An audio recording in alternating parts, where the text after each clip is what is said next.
আসসালামু আলাইকুম। আপনারা সব কেমন আছেন? আশা করি ভালো আছেন। আলহামদুলিল্লাহ আমিও ভালো আছি। আজ আমি বিয়ে বাড়ি বা অনুষ্ঠান বাড়ির মতো চানা মশলা রেসিপি শেয়ার করছি। খুব সহজেই আপনারা বাড়িতে তৈরি করে নিতে পারবেন। হচ্ছে এখানে আমি 250 গ্রাম কাবুলি ছোলা 8 ঘন্টার মতো ভালো করে ধুয়ে ভিজিয়ে রেখেছিলাম। এবার আমি কুকারের মধ্যে এটা সেদ্ধ করে নেব।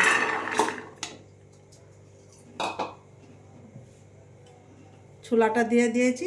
এবার পরিমাণ মতো আমি পানিটা দিয়ে দিলাম। এবারে এর মধ্যে আমি হাফ চামচ নুন,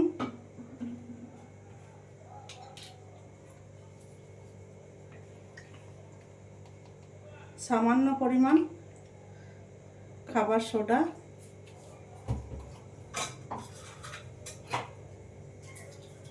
একটা ছোট তেজপাতা, একটা বড় এলাচ, একটুখানি দারচিনির টুকরো আমি দিয়ে দিলাম। এবার এটা আমি ঢেকে 5টা সিটি আমি দিয়ে নেব।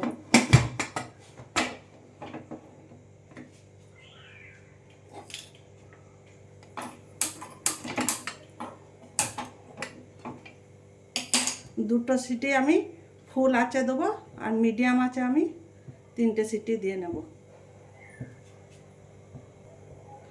চানা মশলার জন্য আমি 2টো টমেটো কেটে নিয়েছি। এটা আমি মিক্সচারে পেস্ট তৈরি করে নেব। আর 2টো পেঁয়াজ কেটেছিলাম আমি, এটারও পেস্ট আমি মিক্সচারের মধ্যে তৈরি করে নিচ্ছি।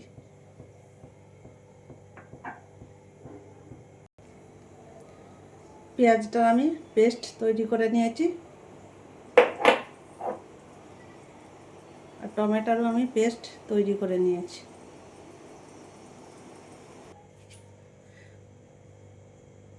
পাঁচটা সিটি পড়ে গেছে বন্ধুরা। এবার আমি খুলে দেখে নেব ছোলাটা সেদ্ধ হয়ে গেছে।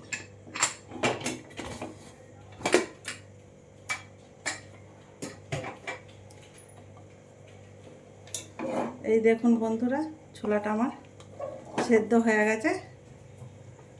আমি একটা আপনাদের ফাটিয়ে, এই দেখুন সেদ্ধ হয়ে গেছে ছোলাটা।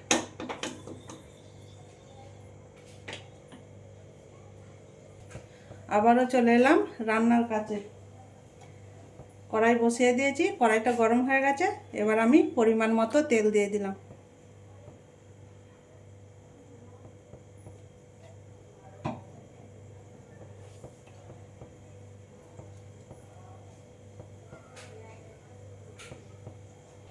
তেল গরম হয়ে গেছে। এবার আমি মশলাগুলো একে একে দিয়ে দিচ্ছি ফোড়নে। 2টো লঙ্কা, 1 চামচ গোটা জিরে, 4টা লবঙ্গ, একটা তেজপাতা ছোট, একটুখানি দারচিনির টুকরো আর 4টা এলাচ।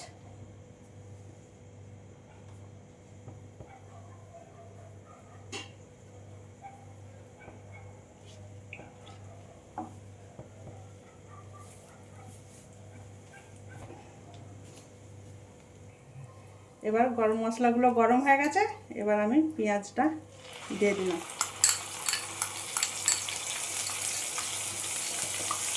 পেঁয়াজটা দিয়ে আমি ভালো করে 2-3 মিনিটের মতো পেঁয়াজটাকে ভেজে নেব।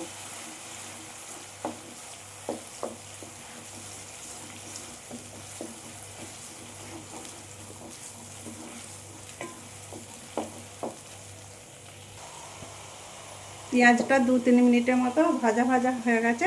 এবার আমি এখানে 1.5 চামচ আদা রসুন বাটা দিয়ে দিলাম। দিয়ে আবারও আমি 3-4 মিনিটের মতো পেঁয়াজ আদা রসুনটা ভালো করে ভেজে নেব।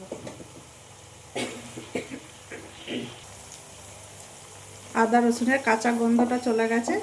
এবার আমি এখানে মশলাগুলো একে একে দিয়ে দেব।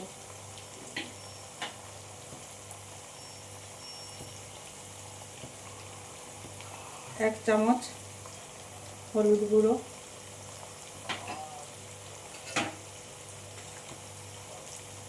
1 চামচ লঙ্কার গুঁড়ো,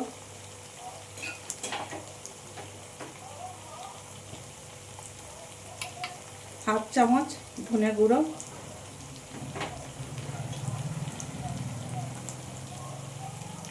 1/2 চামচ জিরে গুঁড়ো,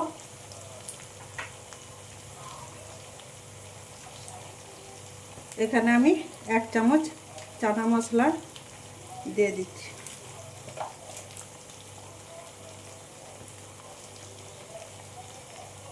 এক চামচ দিলাম।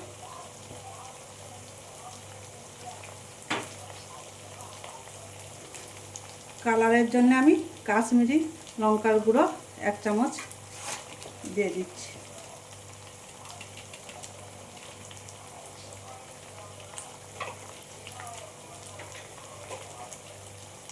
ছোলাটা সেদ্ধ করার সময় আমি 1 চামচ নুন দিয়েছিলাম, তাই এখন আমি 1/2 চামচ মতো নুন দিয়ে দিলাম। আপনারা আপনাদের স্বাদ মতো দেবেন। এবার সমস্ত মশলাগুলো আমি ভালো করে 4-5 মিনিট ধরে কষিয়ে নেব।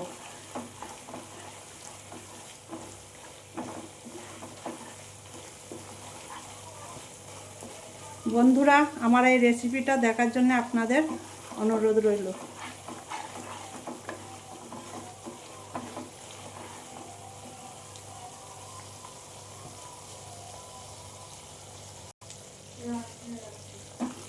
মশলাটা আমার ভালো করে কষানো হয়ে গেছে। এবার আমি 2টো টমেটো মিক্সচারে পিষিয়ে রেখেছিলাম, সেটা আমি দিয়ে দিলাম। আবারও মশলার সাথে আমি টমেটোটা ভালো করে কষিয়ে নেব, যাতে টমেটোর কাঁচা গন্ধটা চলে যায়।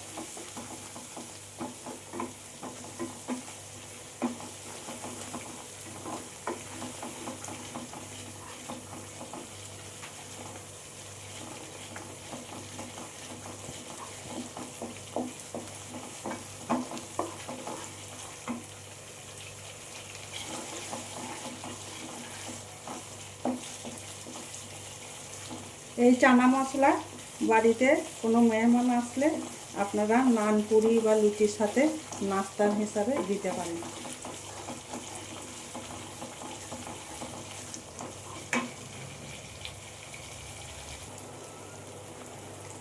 টমেটোটা মশলার সাথে ভালো করে কষানো হয়ে গেছে। এই দেখুন, মশলা থেকে তেল ছেড়ে দিয়েছে। এবার আমি এখানে ছোলাটা দিয়ে দেব।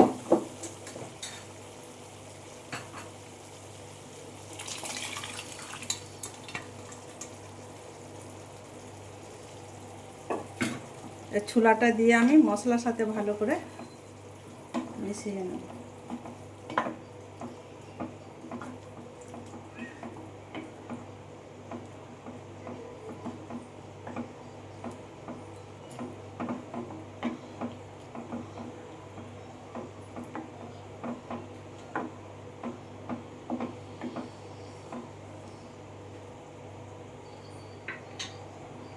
ছোলাটা আমি ঢেকে 5 মিনিটের মতো ভালো করে ফুটিয়ে নেব, যাতে ছোলার মধ্যে তেল মশলা ভালোভাবে ঢুকে যায়।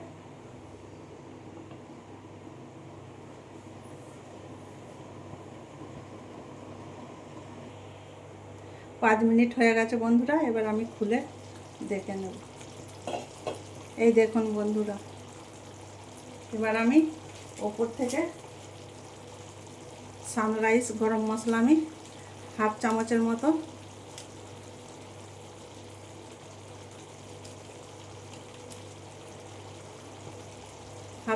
দিয়ে দিলাম। আর কসুরি মেথি আমি ওপর থেকে একটুখানি ছড়িয়ে দিচ্ছি।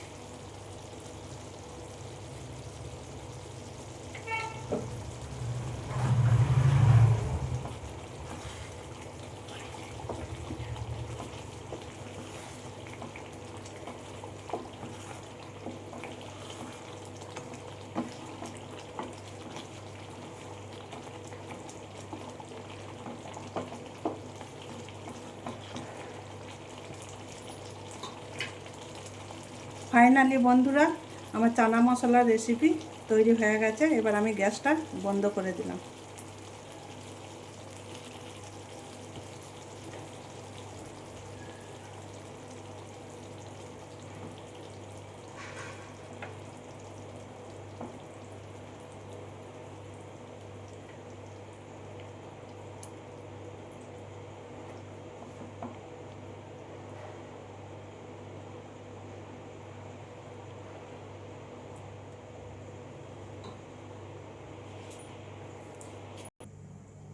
এই চানা মশলার রেসিপি আপনাদের ভালো লাগলে লাইক, সাবস্ক্রাইব, কমেন্ট করে আমার সাথে থাকবেন। এই চানা মশলা আপনারা নান, পুরি, লুচি, পরোটা, রুটির সাথে খেতে পারেন।